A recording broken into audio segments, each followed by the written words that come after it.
Hakka hizmet mantığıyla o niyetten olursa ancak başarılı olabilir. Bu görevi sürdürebilirsiniz.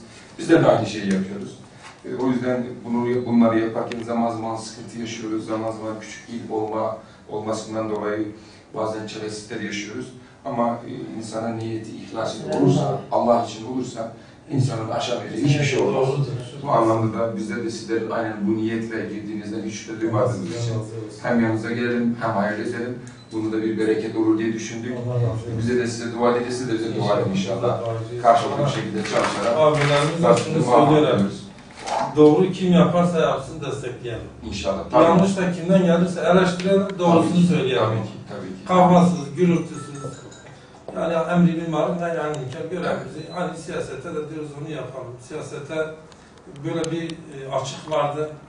Bölgemize ihtiyaçtı. Rabbim hayırlı etsin. Ülkemiz için ihtiyaçtı yani bu Allah'ın. Bizim üstad diyor ki çok hoşuma giden bir sözü var. Diyor ki oğlum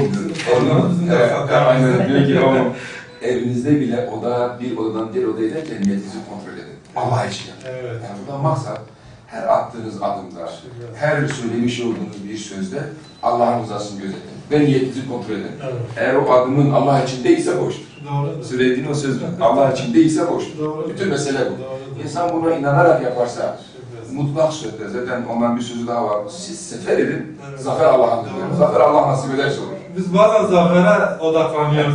Yok. Bizim görevimiz sefer etmek.